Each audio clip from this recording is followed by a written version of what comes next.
Igbo bụ Igbo, ekene m ụnụ ọlọlọ Nneka Chimezie na-ekwe ka na-ewetara ụnụ ọnọdụ Igbo. Agara m leta Maazị Nnamdi Kalu na detention ndị DSS ụnyaahụ, and ebe ahụ ka ọ gwa anyị na ndị a na-achọzi igbu ya maka na ha nwụrụ ya ọgụ. Ofu onye n'ime ha nwụrụ ya ọgụ, gbaa ya ụkwụ. And ụnụ mana Maazị Nnamdi Kalu ekwule na arụ adịrọ ya, ezigbote arụ adịrọ ya, and dịka ndị dọkịta ya si wee kwuo, o nwere ọtụtụ ọya ime ahụ nke ọ na-arịa, nke a na-ekwu ka gọọmenti hapụ ya ka ọ gaa lejuo onwe ya anya. Ha ajụ na ha ma hapụ ya. So n'elu ya ka mmadụ nwekwa ya ọgụ, gbaa ya ọkpa. Anya amaghị plan ha. Mana enwere ihe m chọrọ ịrụtụ ndị Igbo aka na ka uche anyị dị ya. Onye ọbụla na-ege ihe igechi tụsa ya, onye ọbụla bụ onye Igbo uche anyị dị ya. Ife ihe anyị na-akọ iri hip-hop asịkwa hip-hop asị gị, ọ iberibe ka anyị dara maka na anyị amara ihe na-eme, na-erigo anyị mperi were hip-hop mikpuo, na-alụ anyị agha, na-ebu agha n'ala Igbo n'aha hip-hop, were hip-hop mikpuo. Na achọpụtara m na ndị ofe mmanụ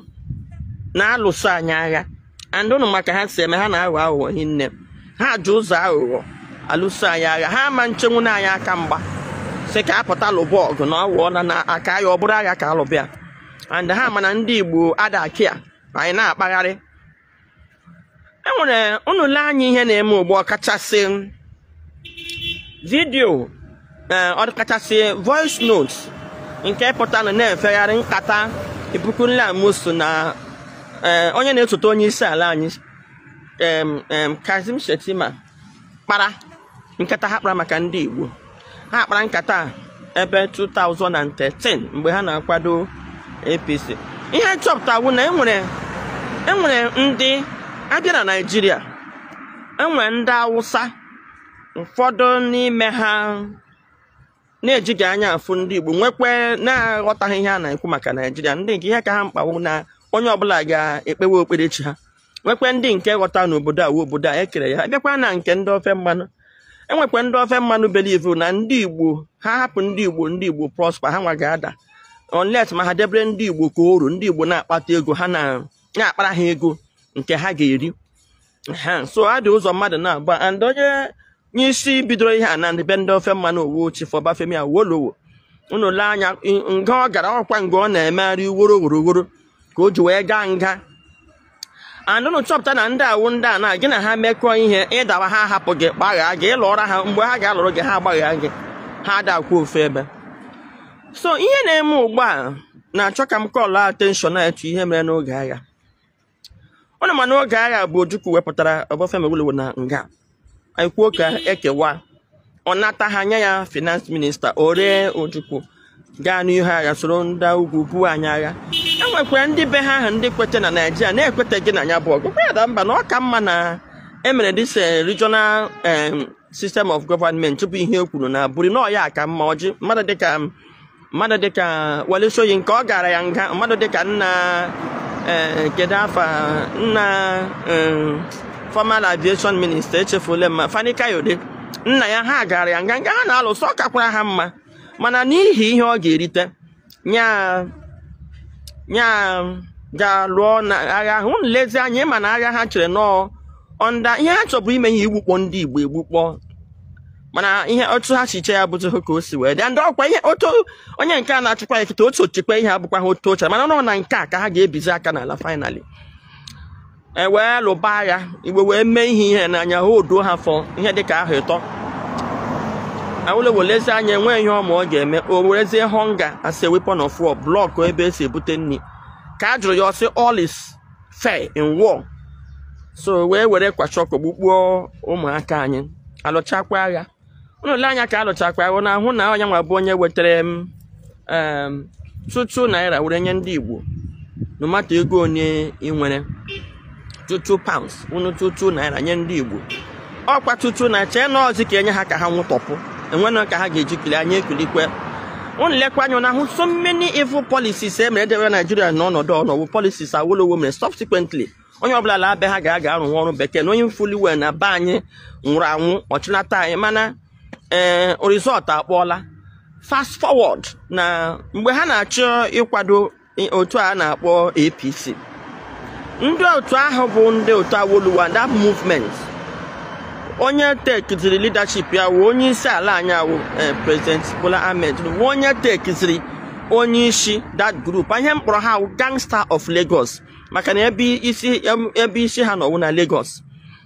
so ha abịa ha na ndị ugwu ahụ ndị nke na-achọ ka onye ọbụla ga-akpọ isi ala ha na-akpọ bịakọzie ọnụ maka na ọnụ mana ọnụnanụ ndị Igbo na ndị ha awụ ndị na-ekpere Chineke ndị na-eso Jesu ọfụma so achọzie ka ekpochapụ anyị unu lekwa anya unu ga-ahụ na former gọvanọ Bala Mohammed pụtara kwuo na ha na-achọ ịkpọta ndị Fulani niile relocate na Nigeria so ebe a ga-relocate ebe a plan ihe from Benue gbadata Enugu ha akpụrụzi ala Igbo so ihe ifre a na-eme nle anya na ihe a na-eme dị similar n'ala Igbo dị similar ịchụchụsị village dị similar to ihe a na-eme na Benue State so ma ihe m ji ekwu ya maka ndị na-akpọ na IPOB na-egbuse ndị mmadụ IPOB egbughị onye ọbụla kama na Ephraim IPOB ka ahụ ihe eji bata na be anyị wee gbube mmadụ I covered it myself nwa na onwe m na-agwa unu take my word for it maka ndị na-akọgheri na enweghị ebe nọ na n'obodo anyị dị safe ọnwụ na anyị eliteghị jikọ aka ọnụ were ofu obi n'ụbọgụ a tibe mkpu ka akpọpụta nwa amadi a wee n'ụbọgụ a jikọ aka ọnụ maka owe oge anya na a na-ebu anyị agha so ihe ha kwere na nkwa ile anya na nkata nke Amosu na onye akpara ile anya na ha ihe Amosu esoghị ha maka na otu o ji na-asụ okwu gochi na osoghị na nkata mana ndị tụrụkpa nkata ahụ Fashola so na ya maka na wa vice president kwuru na Fashola kwuru na ya akwụsịghị inye ndị Igbo approval ime pharmaceutical so onye ihe nkata ahụ akpago ya maka akpa nkata ahụ mgbe Fashola na-achụ so Fashola na ndị kpara nkata ahụ onye isi Redeemed Christian Church of God adebe otu na ndị kpara nkata maka otu na ndị bụ ya n'isi in fact otu na ndị mere the movement and ile anya after 2014 onye ọbụla na-aga na Redeemed ga-agwa gị na ha bidozie na-adị hostile anyị nwa bụ ndị Igbo bidozie na-asụ Yoruba ha bidozie na-egwu uwe ihe niile ha na-eme ewu ndị be ha achọdị ịma ma ịnọ ịkwụsị ike asị gị na a na-enye gị chance so o gochikwe na aka ya o kwetara na ihe ha na-eme maka ndị na-aga ebe ahụ na-eme na ha na-eme chọọchị ịgbado anya ọ ya wụ ka m na-aga mụ agbadogo anya nke ha ala na m nye sọsọ nye lawa ihe ọbụla nọ na-arụ ụlọ nọ na-arụ ihe ọbụla na-arụ gbazie maka iwu ọbịa ka iwu so nkata ha kpara awụ na ha ga-agbajishi ya ka nakrai biznes anyị na-eme narakwu anyị ala Igbo anya wụrụzi oru unu lekwa anyị ihe first lady anyị kwuru nwunye prezidenti kwuru ọ sị na ha ga-ekpọrọ ndị Igbo a ga-eji anyị mere ohu so ụmụ okwu ndị a gosi gị ọ bụrụ nọọ ihe afọ ọ nọ na public domain already kama na uche anyị adịghị anya m na-ekwuzi ugbu a na ka uche anyị dị ya ka obodo ọbụla lite ka anyị kwado ọfụma mara ka anyị si edifendụ onwe anyị mara ka anyị si akwado ọnụ mana ndị na-ebuzi agha ugbu ọ dị ka ndị ugwu agwagonu nda ngwa na ya alụgo na-akwa ya ọnọnụ ngwa ụnụ lụkwanụ and onye na-achị obodo a kwetara na ya ama ihe na ha ga-eju nwa aghụghọ na arụrụ ala maka na aghụghọ na arụ ala ka ha jizi ebu agha ha na-ebu ugbu a na so unu lee anya ka esi etikpọsị aga n'ebe ndị Igbo na mụọ ahịa ya ọkụ tikpọsị adị na ihe ha bazi na trade fair ugbu a na ka ana nwaanyị tax ahụ ha kwuru ka ana nwaanyị na ịta ndị Igbo natara approval from federal abịakwa na ndị Igbo approval gbakọ ego niile gbakọ shop niile nọ na trade fair a ga na-enwe ike asị gị na 5 million asị gị na 10 million ka ịhụ so ka ndị be anyị ebe na ebe ọbụla ị nọ ka ilite Igbo ọbụla ebe ị nọ ka ilite ya ewe ntị gụọ ya ebe ọbụla a na-akpa maka ọdịmma Igbo ka itinye ọnụ ka ilite na mmiri abaga awụ ọnụ na ndị na-ebuzi anyị agha kịta bụ ndị obodo a ji ụzọ aghụghọ na-ebu anyị agha unu lee anya na ahụ na enwere Mamadi onye Igbo erelize nke a na-akpọ Ijele and ihe ha mere n'ala Igbo wu na ha fọndụrụ ha buru ego bunye some criminal element ụmụ anyị bụ ndị Igbo bunye ha ego ha wee na-akpa mkpamkpa ahụ ha na-akpa ma gịnị ka akpatara mmadụ ga-eji nọkọta gị ga gbawa kpegbuo mmadụ na vileji ọ dị ka vileji ahụ kwapụ ka uche unu dị n'ihe a na-eme ọ ka da vileji kwapụ mana ha bịara na-ele n'ikere ka ha ga-esi banye n'ala Igbo dị peaceful a na-enwe ha criminals ha ga-adozi aka na IPOB maka na IPOB na-ekwu maka mmegbu a na-emegbu ya ha ga-adozi aka na were kpọtazie ekperima ka m jide n'ụlọ nwa bụ ndị Igbo kedu ka onye na-achọ obodo ga-eji kpọrọ ihe dị ha ka ndị amị kpọbaga na be anyị rekrutzie ekperima kpọọ ya ndị amị wabaga then dazie tụgharịa na-akpọ hip-hop. And ihe na-ewute m ebe ndị be anyị nọ kemgbe ekperima pụtara na TV oge ha chọziri igbu ya ka ha kọva ihe ha mere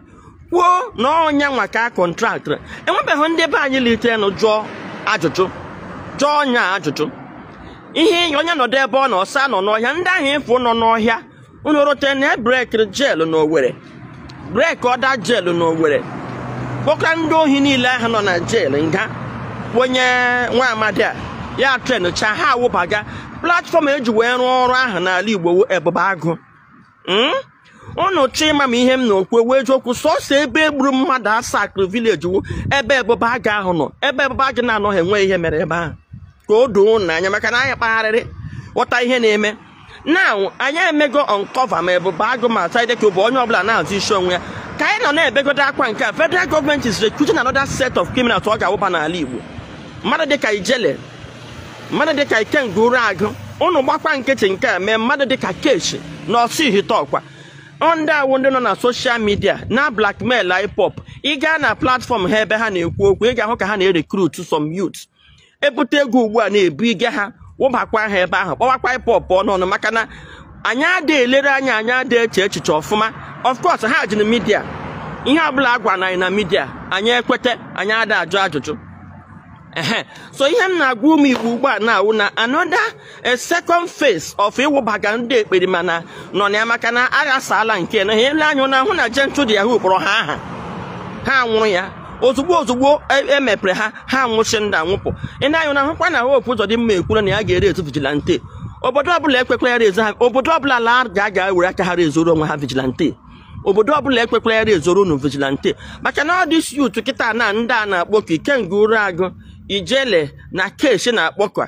ka ha ga-ejikwa wụbata ego niile ịhụrụ ha na-ebi wee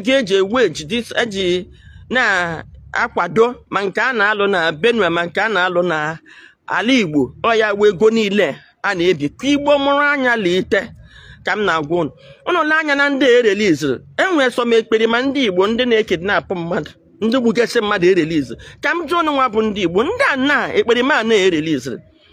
ebe ka a ga-akpọbaga ha a ga-rehabilitate ha tinye ha na the military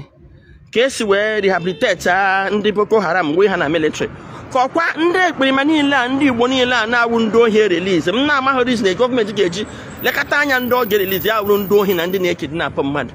ọ na-eche na ha pụtazie ha kwụsị kidnapụ mmadụ ka ọ na-eche na ha pụtazie ha mewe gịnị ọkwa ha pụta ugbu a na-erekrutuo ha